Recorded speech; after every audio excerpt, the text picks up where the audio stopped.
¿Puede una comunidad judía estadounidense dividida sobre el apoyo a Israel frente a terroristas genocidas seguir cumpliendo sus obligaciones tradicionales de apoyar la vida judía local y globalmente?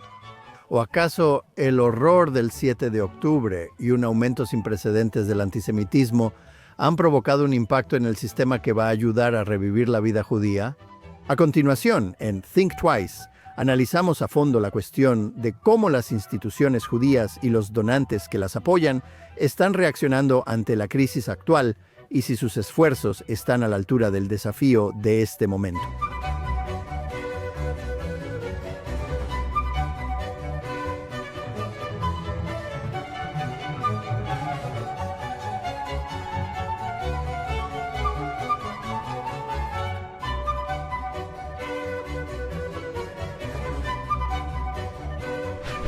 Hola y bienvenidos a Think Twice.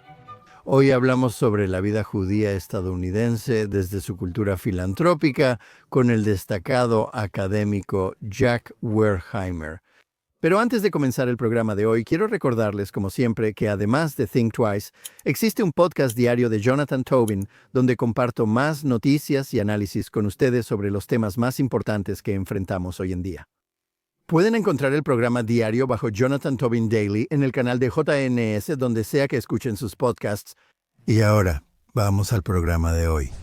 Cuando los judíos se reúnen en las sinagogas en Yom Kippur, como siempre, se les pedirá que donen a sus instituciones comunitarias. Y los grupos judíos, como siempre lo han hecho, están usando las altas fiestas como un momento propicio para pedirle al público los fondos que necesitan para sobrevivir y prosperar. La filantropía ha sido central en la vida comunitaria judía por motivos religiosos e históricos. En el siglo XXI, mientras la comunidad judía enfrenta grandes cambios demográficos y políticos, ¿cómo afectará esto la vida judía y la cultura filantrópica? ¿Puede una comunidad judía tan dividida sobre temas de vida o muerte como la guerra en Israel y bajo presión por el aumento del antisemitismo, responder eficazmente a estos desafíos con instituciones muchas veces fallidas y grandes federaciones que interesan a menos judíos? Una persona que ha dedicado su vida a estudiar estos temas es el distinguido académico Jack Wertheimer, quien acaba de escribir un nuevo e importante libro sobre el tema. Jack Wertheimer es profesor emérito de Historia Judía Estadounidense en el Seminario Teológico Judío. Es autor de varios libros como Un pueblo dividido, El judaísmo en la América contemporánea, 1994, y El nuevo judaísmo americano, Cómo practican su religión los judíos hoy en día, 2018, ambos ganadores del Premio Nacional del Libro Judío. Y es autor del nuevo libro La filantropía judía y la formación de la vida judía estadounidense. Jack Wertheimer, bienvenido a Think Twice. Gracias, Jonathan. Es un placer estar contigo. Bueno, gracias, Jack. Gracias por tomarte el tiempo de acompañarnos hoy.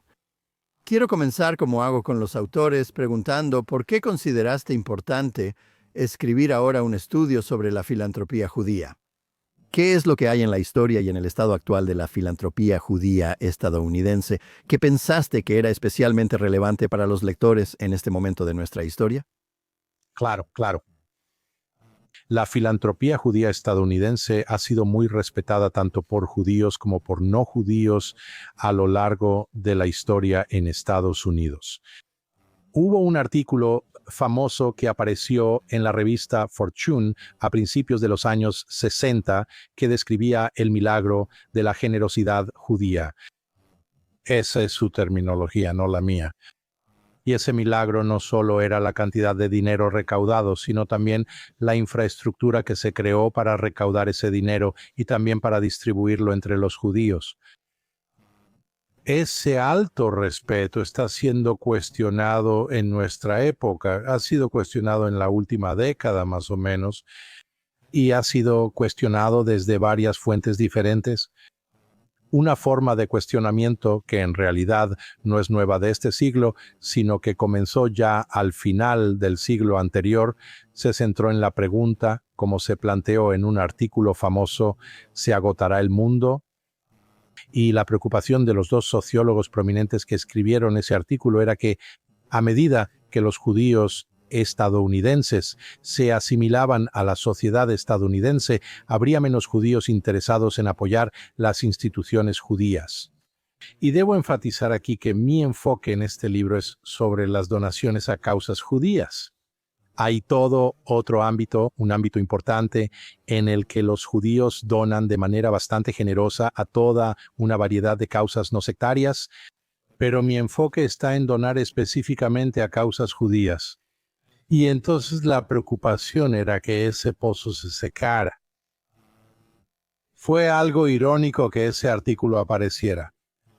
Y no mucho después hubo un aumento en las donaciones, especialmente relacionadas con Israel y las necesidades de Israel, y eso persistió durante bastante tiempo, pero esa preocupación por el futuro de las donaciones judías es algo que ha persistido. Puede ser algo endémico de la vida judía, pero nos preocupa el futuro. ¿Habrá un futuro? ¿Habrá continuidad en la vida judía? Y ese era un aspecto, pero no el único. El otro aspecto es que hay un número creciente de críticos de la filantropía judía que están preocupados porque demasiado dinero judío se destina a apoyar causas judías, lo cual es como lo opuesto a lo primero que mencioné. Y ahí la preocupación es que los judíos se han vuelto demasiado parroquiales.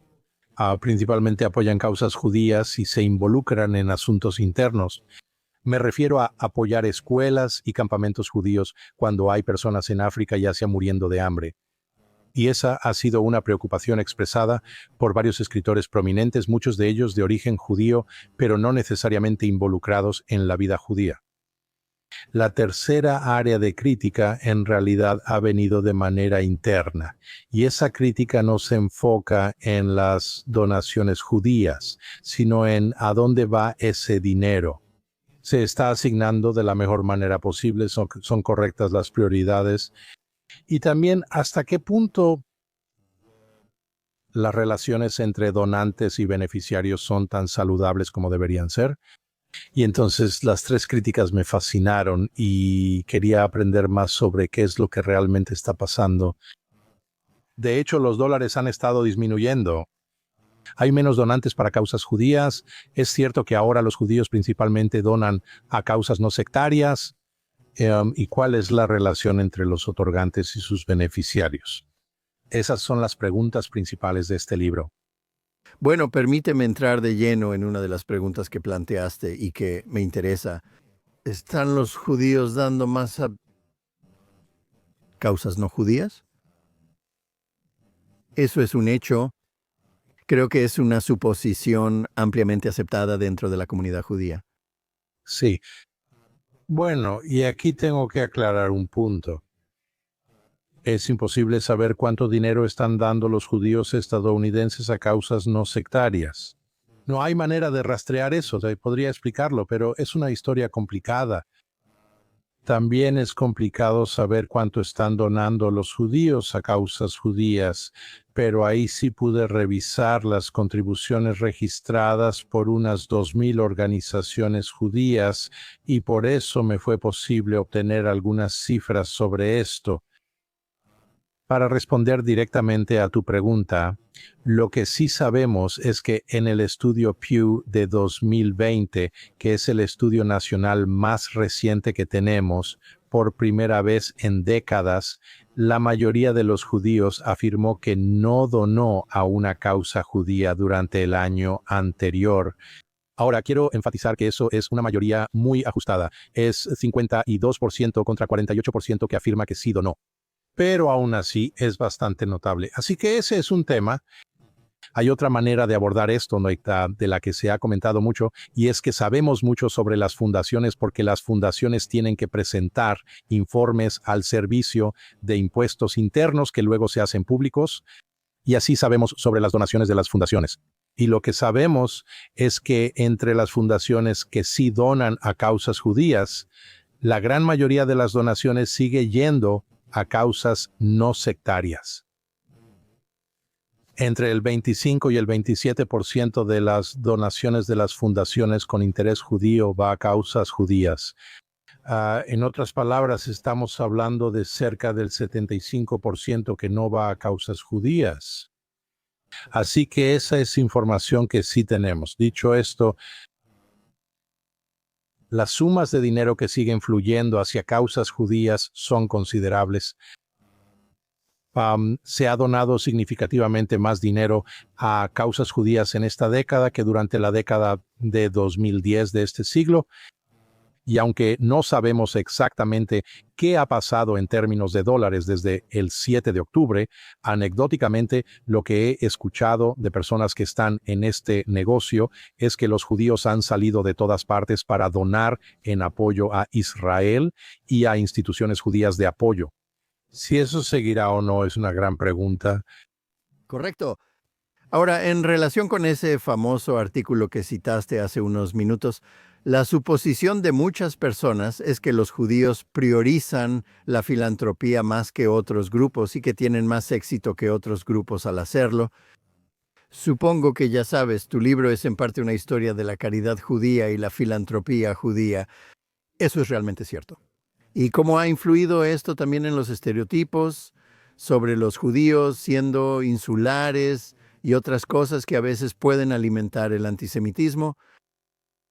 Correcto. Bueno, entonces realizaron un estudio en los años 80, creo que fue del siglo pasado, que de hecho comparó las donaciones de los judíos con las de otros grupos religiosos estadounidenses. Y lo que afirmaba, esto fue realizado por un académico católico, lo que afirmaba era que los protestantes y católicos no donan tan generosamente como los judíos a todo tipo de causas. No tenemos nada más reciente que eso, aunque se ha sugerido en un estudio realizado en 2013 que también es el caso. Esto se basa en las respuestas de los judíos quienes siguen donando generosamente. Ahora, además de eso, lo que podemos hacer es simplemente dar un paseo. Así comienza mi libro. Da un paseo por los principales campus en Estados Unidos. Da un paseo por los sitios culturales en Estados Unidos y echa un vistazo a los nombres en esos edificios. Y lo que llama la atención ahí es hasta qué punto hay nombres judíos en esos edificios. Podría hablar de Nueva York, pero también de muchas otras ciudades del país donde ocurre lo mismo. Y no es así, y una prueba que también citaría para esto, que no es de naturaleza cuantitativa, es simplemente observar el entusiasmo con el que las principales instituciones culturales, universidades y similares han recibido a los judíos en sus juntas directivas, porque entienden que los judíos sí donan. ¿Sí? ¿Y cómo eso lleva al antisemitismo? Bueno, también de nuevo tenemos información anecdótica sobre la importancia los dólares que los judíos han estado donando a causas políticas, especialmente al Partido Demócrata. ¿Cómo eso alimenta el antisemitismo? Si no te gusta que los demócratas reciban dinero de los judíos, tampoco te gustará lo que hacen los judíos. Entonces, eso tiene consecuencias. Obviamente, los judíos hacen el cálculo de que quieren apoyar las causas políticas que apoyan. Ese tipo de discusión va en dos direcciones. Sabemos que obsesionarse con lo que los judíos dan alimenta el antisemitismo, como mencionaste. Por otro lado, criticar a los donadores judíos, o al menos a los donadores de origen judío por las causas a las que donan, no es necesariamente antisemitismo. Y ese es un tema con Jorge Soros, cuyas fundaciones probablemente donan más a una variedad de causas que casi cualquier otra filantropía en el mundo. Y, sabes, yo diría, y de hecho he escrito que contribuiste a algunas de las peores cosas en la vida estadounidense, incluyendo tratar de poner fiscales que son blandos con el crimen y apoyar a grupos anti-Israel, entre muchas otras cosas. Y eso no es antisemitismo, pero esta es la dinámica que se desarrolla. Sí, sí. Y lo que has introducido aquí ahora es toda la dimensión política. En este ambiente tan politizado en el que vivimos, la gente está prestando atención a cómo se comportan los diferentes grupos y dando y enfocándose especialmente en los judíos y los judíos con cierto nivel de riqueza. La complicación en esta historia para las personas dentro del mundo judío es que muchos de los individuos más prominentes que están donando y que son asociados como judíos son personas de origen judío y no necesariamente se identifican de otras maneras significativas con la vida judía. No apoyan la vida judía, solo son donadores judíos. Exactamente, correcto, sí. Lo que iba a decir es que esto también complica las cosas. ¿Sabes qué es la donación judía? ¿La donación judía es solo para causas judías? No lo diría, pero para mi libro sí, ya que mi enfoque es donar a causas judías. Pero hay muchos judíos que dirán que sus donaciones son una expresión de sus valores judíos, o lo que ellos consideran que son sus valores judíos, lo que creen que son valores judíos. Y así que no sé específicamente sobre Jorge Soros, pero hay muchas personas que donan con la convicción de que están actuando según sus valores y que esos valores provienen de su judaísmo. Sí, ahora, un elemento sobre la discusión acerca de las donaciones judías que enoja a mucha gente y siempre lo ha hecho, y es un tema que atraviesa tu libro, es la cuestión de si los grandes donantes tienen demasiada influencia sobre la comunidad. Como escribes, esto no es nada nuevo en la historia judía. Me refiero remontándonos, ya sabes, a la era colonial más temprana e incluso, ya sabes, en otros países en el pasado también. Pero ¿hay algo en este momento que lo hace particularmente divisivo? ¿Y crees que un mundo filantrópico judío impulsado por grandes donadores es más o menos propenso a tomar buenas decisiones para la comunidad? Así que yo cuestionaría la suposición de que los donadores están dirigiendo la agenda. Ellos dirigen algunas agendas. Pero uno de los puntos que trato de destacar en mi libro es que las grandes fundaciones, y eso es a lo que la gente parece referirse cuando habla de los grandes donadores, representan probablemente no más del 20% de todas las donaciones a causas judías. Eso deja el 80%. Ahora, ese 80% proviene de judíos acomodados. Pero esos recursos pueden significar que están donando $10,000, $50,000 o $100 al año. Pero en conjunto, esas donaciones representan la gran mayoría de lo que se da a las causas judías. Y hay una fijación en lo que están haciendo las fundaciones, en parte porque están haciendo algo diferente. Y la distinción que haría aquí es entre actividades de sostenimiento, es decir, donantes que están dando para sostener la vida judía, apoyando sinagogas e instituciones educativas judías, instituciones culturales y varios tipos de instituciones de bienestar social en ese sentido. Son donaciones de sostenimiento, pero las fundaciones con personal suelen pensar distinto sobre estos temas. Están interesados en la innovación. Y lo están, lo cual no quiere decir que los principios de esas fundaciones no siempre den para ayudar a sostener instituciones. En otras palabras, su fundación se enfoca en programas innovadores, pero pueden escribir cheques personales muy grandes para su federación, para su sinagoga, para la escuela diurna. Y muchos de ellos lo hacen. Así que creo que esa distinción entre sostener e innovar es fundamental. Y creo que la crítica viene principalmente porque algunas personas no están contentas con el énfasis en la innovación o con los tipos de innovación que se están apoyando. Y eso es cierto, incluyendo a profesionales de la comunidad judía que me han dicho, sabemos lo que funciona. ¿Por qué están gastando su dinero en cosas que son cuestionables, que hasta ahora no han demostrado su valor? Y ese es un tipo de crítica que se ofrece. Correcto. Ahora, si puedo regresar a la historia por un momento, creo que es justo decir que uno de los cambios más importantes en la historia y la filantropía judía estadounidense ocurrió en las décadas posteriores a la Segunda Guerra Mundial, cuando hubo un descenso en el antisemitismo. Y eso resultó en que los judíos fueran bienvenidos, como mencionaste anteriormente, en instituciones y organizaciones benéficas seculares, en lugar de estar confinados a su propia comunidad como solía ser. Y así, cuando antes solo podían obtener estatus social donando a instituciones judías, ahora tienen más opciones.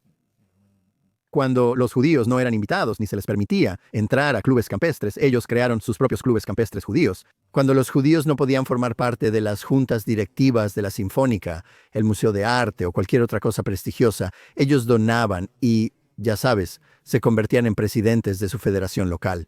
Y luego eso desapareció. Entonces la pregunta es, ¿las federaciones y otras instituciones judías siguen lidiando con esto?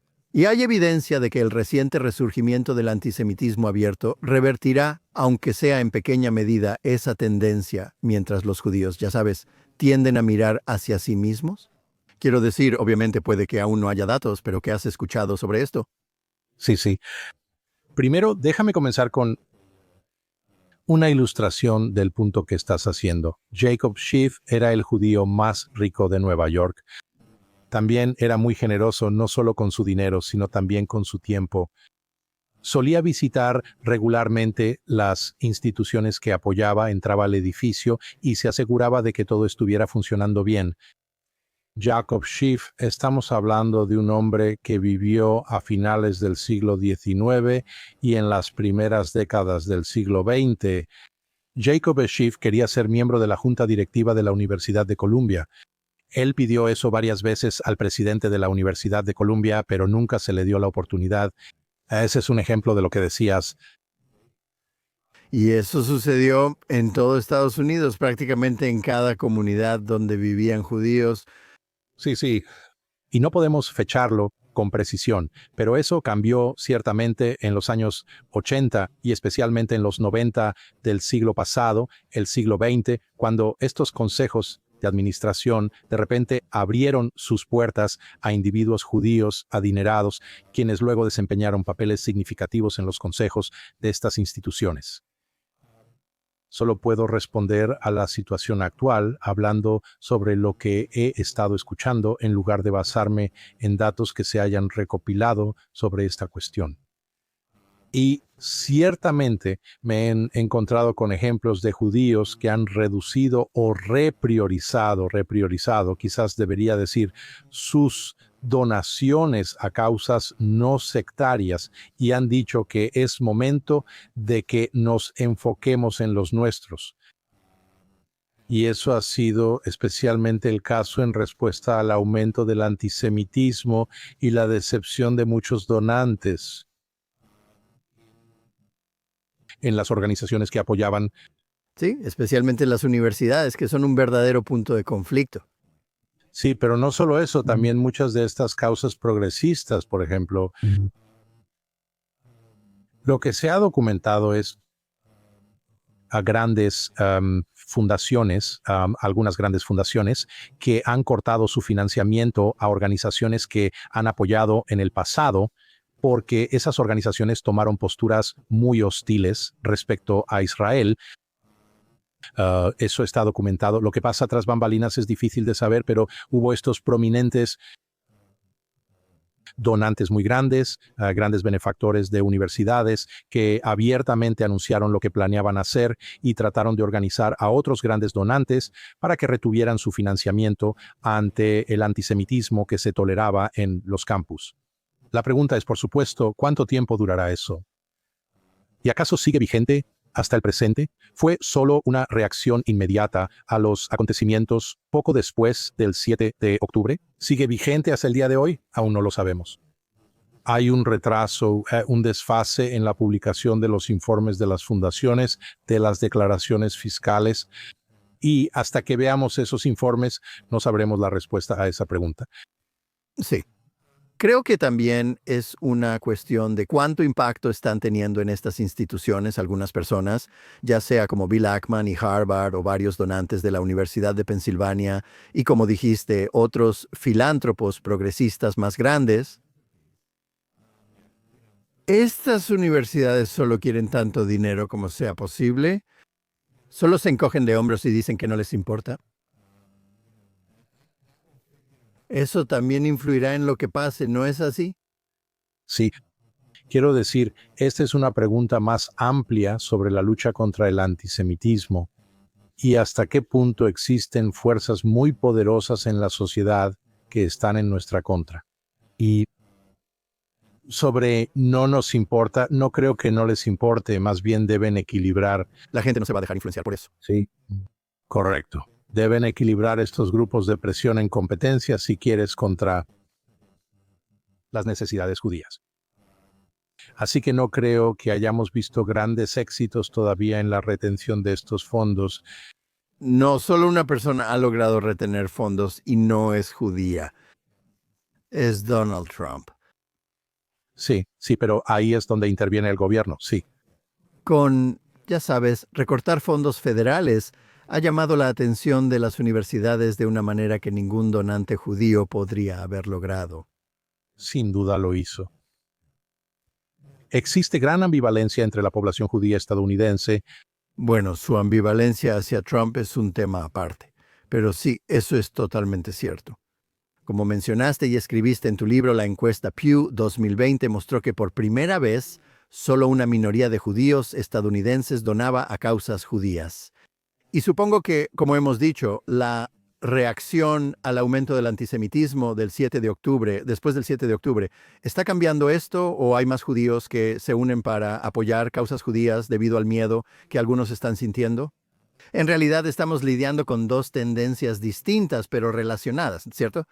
La asimilación provoca alienación de Israel y del sentido de pertenencia judío, reflejada en liberales y de izquierda que se unen contra el Estado judío bajo ataque, mientras otros lo apoyan. Es posible ya hacer una suposición y mucho menos discernir cuál de estos dos grupos es más significativo y tendrá un mayor impacto en el futuro de la comunidad judía. Sabemos por algunos de los datos, incluyendo la encuesta Pew de 2020, que hay una gran diferencia en los compromisos judíos, incluyendo mucho la filantropía judía, de los judíos que se identifican como muy liberales. Esa no es mi terminología, esa es la terminología del estudio Pew, progresistas, correcto. Esto lo que estoy diciendo. Y entonces simplemente intervengo y te hago una pregunta. Eso también se superpone con el término que usan los demógrafos y creo que específicamente Pew acuñó sobre los judíos sin religión. Sí, hay una fuerte superposición entre esos. Sí, pero los judíos sin religión también, la mayoría no lo hace. Son políticamente liberales, sí. O dicho de otra manera, los judíos religiosos, en su gran mayoría, sí donan a causas judías. Es incorrecto decir que este es un fenómeno únicamente o en gran parte de la situación actual, porque la encuesta a la que me referí se realizó en 2020, ¿de acuerdo? Antes del 7 de octubre, claro, ha sido una tendencia creciente. Hay una enorme diferencia entre los judíos que se identifican como progresistas en términos de sus compromisos judíos. Hablo en términos generales. Hay excepciones y judíos que se identifican como liberales. La distinción entre los judíos que se identifican como liberales en lugar de muy liberales es que los judíos que se identifican como liberales tienden a estar mucho más comprometidos con sus actividades judías, pero también es mucho más probable que donen a causas judías. Y luego, si nos vamos al otro extremo del espectro, los judíos que se identifican como conservadores son prácticamente iguales a los judíos que se identifican como liberales en cuanto a si han donado a una causa judía durante el último año. Pero aquellos que son muy conservadores son los más propensos a haber donado a una causa judía. Pero hay otro elemento en tu pregunta, o que yo añadiría a tu pregunta, y es la cuestión generacional. Por todo lo que hemos visto hasta ahora, los judíos más jóvenes han sido mucho más influenciados, afectados, han estado mucho más expuestos a lo que yo llamaría las redes sociales insanas. Esa no es la palabra correcta, debería llamarlo las redes sociales propagandísticas. Y no parecen tener los recursos para poner eso en perspectiva y preguntarse cuánto de esto está siendo distorsionado. Y me preocupa el impacto a largo plazo que esto tendrá en los jóvenes judíos, no solo en cuanto a su identificación con Israel, que ya es bastante importante, sino también en su identificación como judíos. Me da vergüenza ser judío en este momento, ¿verdad? Toda la discusión sobre el comportamiento poco ético de Israel, sin mencionar que Israel está cometiendo genocidio, que es algo que tanta gente dice tan fácilmente, se da por hecho. Gaza equivale a genocidio, y esto está siendo interiorizado por particularmente los judíos jóvenes. Entonces, la pregunta es, ¿hasta qué punto la comunidad judía es capaz de combatir eso y presentar una forma diferente de entenderlo a esta generación más joven? Sí, esto también es parte de un problema más amplio sobre la educación, porque los jóvenes tienen más probabilidades de haber sido, si se quiere, adoctrinados en ideas woke, ya sea ideas tóxicas como la teoría crítica de la raza, la interseccionalidad y el colonialismo de colonos que marcan a Israel y a los judíos como opresores blancos. Y por lo tanto, no solo es más probable que piensen lo peor de Israel y crean la propaganda de Hamas, tampoco están tan interesados en reafirmar ningún sentido de pertenencia al pueblo judío, que es el núcleo de por qué la gente apoya causas judías. Sí, Algunos definen donar a causas judías y preocuparse por el pueblo judío como comportamiento tribal, algo que no queremos ser. Pero no quiero culpar solo a los jóvenes por esto, ellos son particularmente susceptibles a las redes sociales.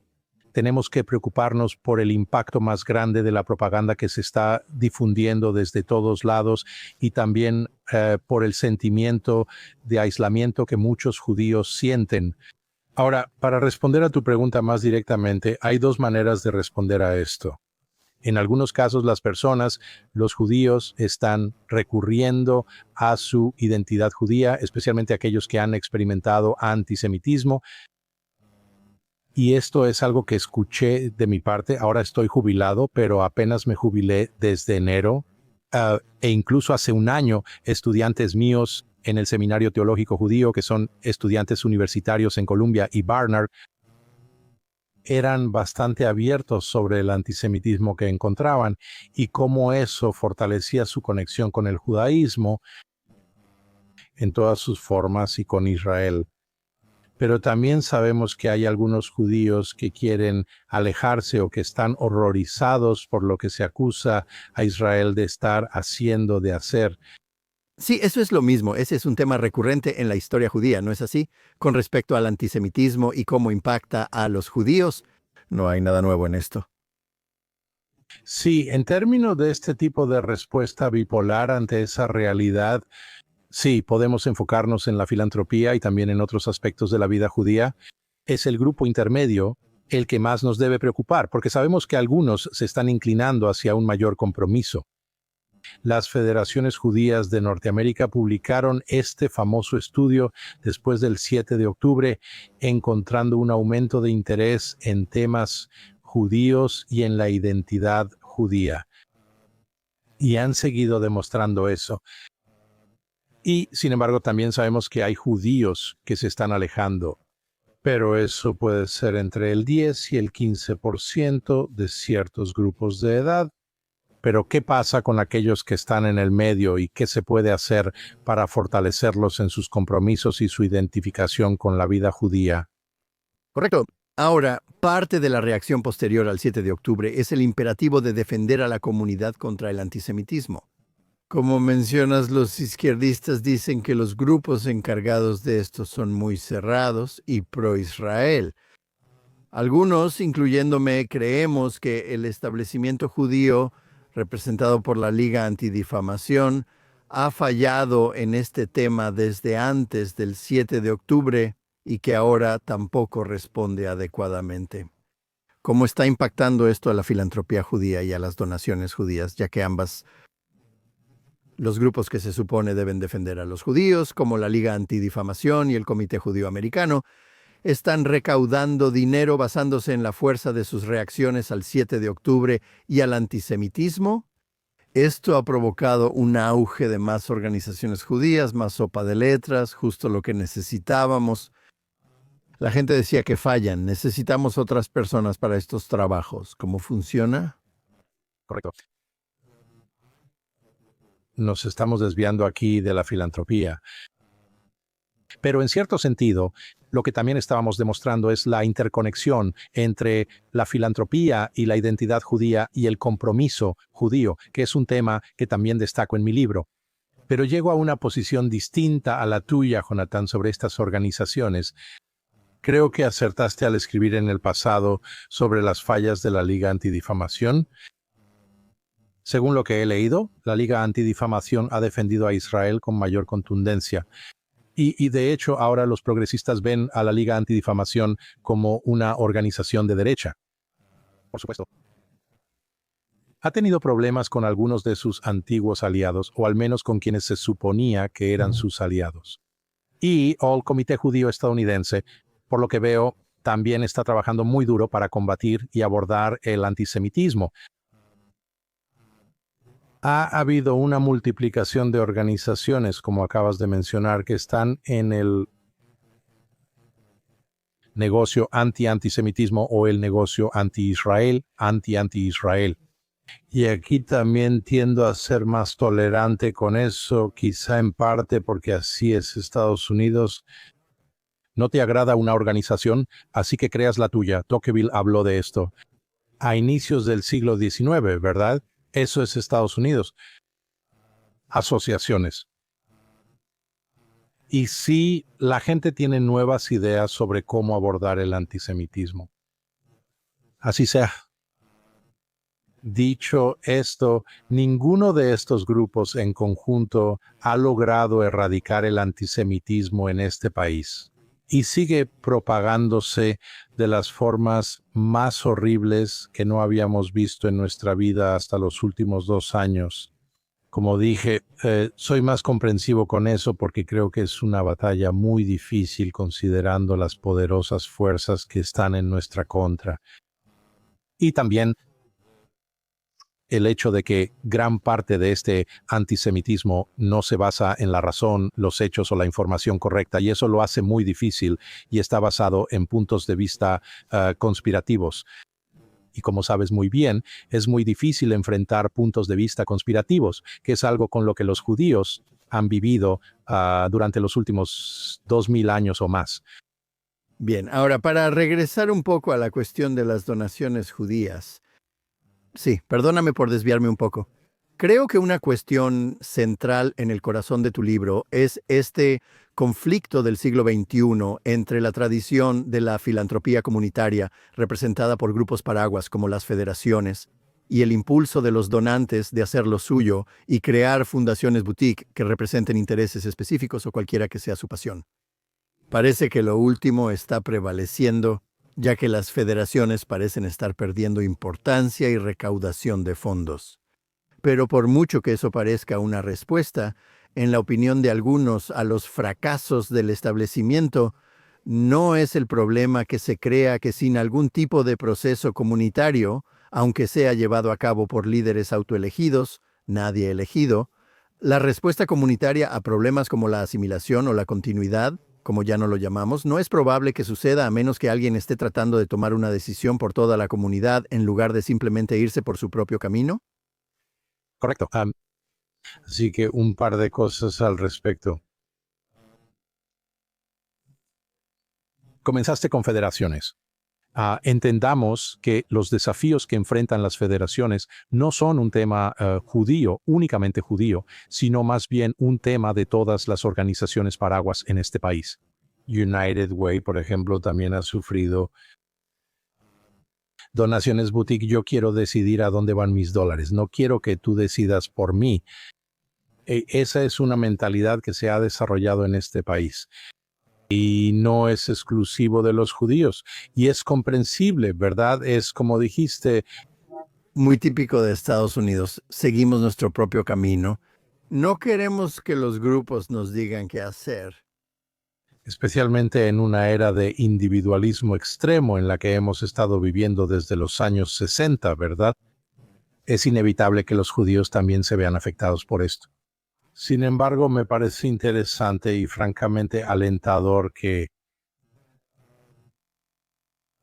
a lo largo de esta década, comenzando con el COVID, luego con el aumento del antisemitismo y después la guerra de Gaza y todas las demás guerras que Israel está librando, ha habido cierta reflexión al respecto. Y hay más.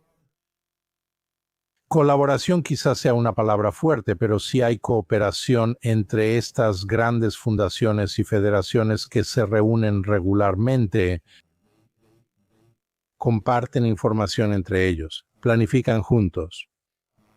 Ahora, no estoy tratando de hacer que esto suene como si todo fuera felicidad y armonía entre estos diferentes grupos, porque tienen diferentes agendas, también tienen diferentes grupos a los que responden, a los que sienten responsabilidad.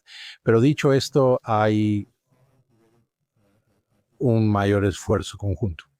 Y creo que esto en realidad comenzó ya durante el COVID, cuando las grandes fundaciones se dieron cuenta de que está muy bien que queramos innovar, pero existe la posibilidad de que las instituciones principales de la vida judía vayan a colapsar. Y así crearon fondos para ayudar o apoyar a estas instituciones, los centros comunitarios judíos que no podían abrir sus puertas, sinagogas que no podían abrir sus puertas, ¿verdad? Y ese proceso ha continuado. Así que la historia no es tan sombría para las federaciones y algunas de estas otras organizaciones tradicionales como se habría imaginado.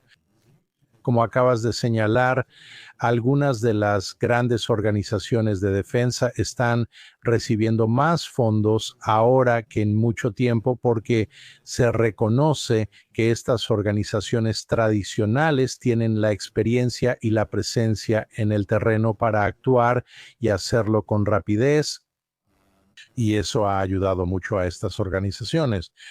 Ahora, sobre tu otro punto, en tiempos de individualismo la gente dirá, yo quiero decidir, tomar estas decisiones.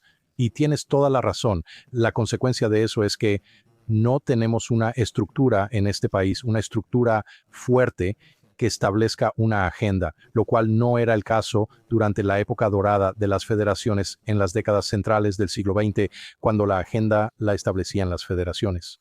Y también tienes razón al decir que los donantes individuales que en el pasado, en el siglo XX, al menos a mediados del siglo XX, le pedían a los ejecutivos de las federaciones que los ayudaran con sus decisiones filantrópicas. Eso ya no aplica actualmente. Sí. Sí, ese barco ya zarpó. Bueno, ya has hablado por un poco de eso, pero déjame preguntarlo quizá de otra manera. Mi siguiente pregunta es, uno de los eventos clave en la historia reciente de Estados Unidos fue la pandemia de COVID. Tuvo un impacto tremendo en todos los sectores de la sociedad estadounidense. ¿Cómo afectó exactamente a las donaciones judías? Porque ya sabes, como que la estructura de la vida judía parecía estarse desvaneciendo si la gente no podía estar junta. ¿Qué impacto a largo plazo tuvo eso en la vida judía o solo fue una fase pasajera? Sí tuvo un impacto, pero cuando pensamos no solo en la vida judía, sino también en otras instituciones estadounidenses, tenemos que reconocer que contaban con el respaldo del gobierno. Sí. El financiamiento del gobierno ayudó a mantener estas instituciones en funcionamiento. Les ayudó con sus nóminas durante más de un año y medio más o menos. Por eso estos programas no colapsaron. El dinero judío solo no lo habría logrado. El dinero judío era un respaldo para algunas de estas instituciones. Pero el impacto a más largo plazo del que preguntas, creo que fue, bueno, de nuevo, no estoy seguro de que sea a tan largo plazo, pero al menos un impacto a mediano plazo, fue que se reconoció que estas instituciones históricas y las federaciones en especial sí tienen un papel que desempeñar. Como me dijo una persona, ellos son la estación de bomberos. La estación de bomberos debe estar ahí porque no puedes crearla cuando ya hay un incendio. Tiene que estar ahí en todo momento. Y creo que eso ha penetrado en la mente de cierto grupo de donadores, al menos, que son mucho más receptivos a eso y a estas otras organizaciones tradicionales. El otro impacto con el que todavía vivimos y que creo que aún no hemos reconocido completamente es el impacto psicológico hablábamos antes de una generación más joven. Los estudiantes universitarios de hoy vivieron ese periodo de tiempo en el sótano de sus padres o en casa y tomaron sus clases en línea. ¿Y qué impacto psicológico tuvo eso en ellos? Esto no solo afecta a los judíos, es un problema mayor en la sociedad estadounidense. Y creo que pronto veremos algunos libros que van a conectar los puntos que parte del comportamiento de los jóvenes podría estar relacionado con esa terrible experiencia que vivieron durante el COVID. Sí, yo diría que van a cargar con eso toda su vida, de la misma manera en que la generación que vivió la Gran Depresión o la Segunda Guerra Mundial cargó con eso durante toda su vida también. Esa es una gran pregunta. Como resultado de eso, antes del 7 de octubre, un cambio importante en las donaciones de algunos de los grandes financiadores, de hecho, fue ayudar a apoyar instituciones que en el pasado no habían apoyado tanto, como Hillel, y estaban específicamente interesados en proporcionar consejería para los estudiantes y ayuda psicológica para los estudiantes, porque reconocieron que las instituciones educativas eran la manera de satisfacer las necesidades de los jóvenes, personas en edad escolar. Ahora, después del COVID, parecería que uno de los impactos, o al menos parte de él, fue que ha habido un cambio en el movimiento poblacional en Estados Unidos de las áreas urbanas tradicionales del noreste hacia el sur, específicamente de Nueva York a Florida, así como de, digamos, Los Ángeles a Texas. ¿Cómo afectará este cambio de los estados azules, cada vez más dominados por políticos anti-Israel, a los estados rojos, gobernados por quienes apoyan a Israel, pero que no necesariamente son populares entre la mayoría de los votantes judíos, que siguen siendo liberales y demócratas? ¿Cómo impacta eso al mundo judío y cómo cualquier posible cambio en esta afiliación política impacta a las instituciones que supuestamente son apartidistas? ¿Y cómo se refleja eso en la filantropía? Retomaré el tema de la filantropía, ya que lo que mencionas también es algo muy político. También es una cuestión porque en el noreste las instituciones ven disminuir la población judía y había mucha evidencia de esta reducción antes de todo esto, pero el crecimiento judío en lugares como Florida y quizás también Texas, eso tiene que impactar la manera en que estos grupos y la filantropía operan también. Sí. Bueno, puedo decirte que en los años desde el COVID, en mis conversaciones con los líderes de la federación en Florida, especialmente en el sureste de Florida, estaban en la cima. Conocieron a muchos judíos recién llegados a su zona, quienes estaban felices de ayudarles. Ahora, al principio, lo que me dijeron es que al menos inicialmente estos judíos continuaron donando a sus federaciones del norte y otras organizaciones judías para apoyarlos, así como para apoyar instituciones locales en Florida.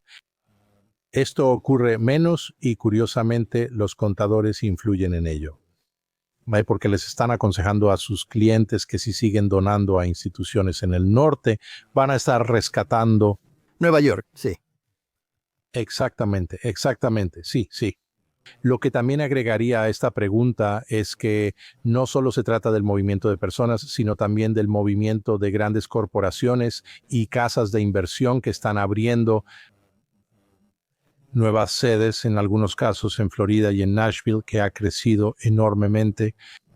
Entonces, ¿cómo se va a desarrollar eso en la política de esos entornos? También es una pregunta interesante, porque tienes judíos liberales que se están mudando a estados conservadores. ¿Serán afectados por el conservadurismo de esos estados o intentarán influenciarlos hacia una postura más liberal? ¿O se asimilarán a su entorno como muchos judíos siempre lo han hecho? Correcto, sí. Eso no lo sé. Sí, no lo sabemos, pero lo sabremos después. Demos un paso atrás, tomemos una perspectiva más global. ¿Cuál es el enfoque principal ahora de la filantropía judía? Sabes, en los 90 hubo un gran cambio, especialmente en las federaciones, hacia temas de lo que entonces llamábamos continuidad judía, como la educación, tratando de asegurar un futuro judío a través de escuelas, campamentos y viajes a Israel, y menos énfasis en simplemente donar a causas en el extranjero, específicamente a Israel. Y el 7 de octubre, de alguna manera, ha revivido el antiguo paradigma en el que, ya sabes, el Holocausto e Israel solían ser la esencia de la identidad judía y motivaban las donaciones judías. ¿Estamos regresando a eso o ya pasó la oportunidad? Sí estamos, pero debemos cuidar quienes conforman ese nosotros. Uno de los puntos que trato de dejar claros en mi libro es que los financiadores judíos no son un grupo monolítico. Aquellos que los critican fuertemente están convencidos de que son monolíticos, pero no lo son. Así que depende de qué sector estés viendo. Claramente hay algunos financiadores que se han preocupado mucho más por el antisemitismo y esto, la alusión anterior a la multiplicación de organizaciones para combatir el antisemitismo. Y ciertamente después del 7 de octubre vemos un regreso a las campañas de emergencia para apoyar a Israel, recordando 1967, 1973 y otras campañas de emergencia de los años 80. La época dorada de la filantropía judía estadounidense. Sí, bueno, ¿época dorada en qué sentido? ¿De dinero? No necesariamente. En el sentido de las masas o de donaciones masivas, sí, esa fue la época dorada. Sí, y tienes razón, eso es. Ese es un término específico que usas en tu libro. El declive de las donaciones masivas para mí es uno de los grandes desafíos que enfrenta la vida judía estadounidense hoy en día. Y de nuevo, no hay una respuesta sencilla sobre por qué ha ocurrido este declive. Parte de esto tiene que ver quizás con las actitudes hacia Israel, pero mucho tiene que ver simplemente con las actitudes hacia ser judío y el matrimonio mixto y el impacto del matrimonio mixto en las próximas generaciones. Así que hay una variedad de factores involucrados. Pero para volver a tu pregunta ahora sobre la filantropía, lo que he escuchado de algunas de las fundaciones es que incluso cuando reconocen la importancia de apoyar a Israel, están reconociendo la importancia vital de educar a la próxima generación y no solo educarlos en un sentido formal, que es importante, sino también socializarlos para que participen en la vida comunitaria judía. Porque sin eso no habrá un futuro para la filantropía judía en la próxima generación. Y también la preocupación por el impacto que las redes sociales están teniendo en esas poblaciones. Así que creo que lo que también estamos viendo son inversiones en oportunidades e iniciativas educativas, no solo formales, sino también informales. Ahí creo que está la acción más importante respecto a los grandes financiadores. Sí. Quiero profundizar en cómo las actitudes hacia Israel, relacionadas con el pueblo judío, probablemente influyan en el futuro de las instituciones judías. Seminarios no ortodoxos ahora aceptan abiertamente a antisionistas como rabinos. ¿Cuál será el futuro del mundo judío si quienes lo dirigen priorizan tikkun olam, ideas liberales y justicia social sobre causas específicamente judías? ¿O es solo la forma en que las instituciones se adaptan a poblaciones y prioridades cambiantes como antes cuando apoyaron a inmigrantes judíos hace un siglo? Correcto. Bueno, como sabes, pasé mi carrera en una de esas escuelas de formación para rabinos, así que tiendo a defender un poco a estas instituciones al decir que solo una de esas instituciones que forman rabinos es neutral respecto al tema del sionismo. El Seminario Rabínico Conservador y el Seminario Rabínico Reformista son instituciones sionistas. Son instituciones sionistas autodeclaradas. ¿Eso cambiará? No veo que eso suceda en el futuro cercano, pero no soy un profeta. Pero también quiero poner otra cosa sobre la mesa de la que acabo de enterarme esta semana.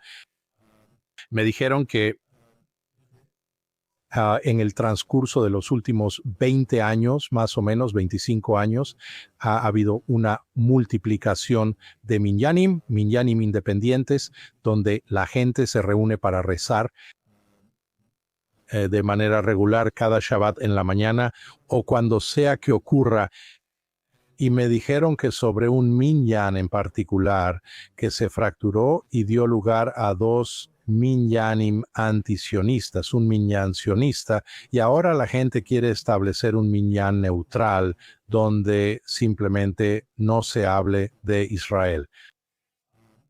El punto al que quiero llegar aquí es que no podemos asumir que aquellas personas que están alejadas de Israel necesariamente van a estar alejadas de su judaísmo, mucho menos del judaísmo en sí. Y así podríamos ver el surgimiento.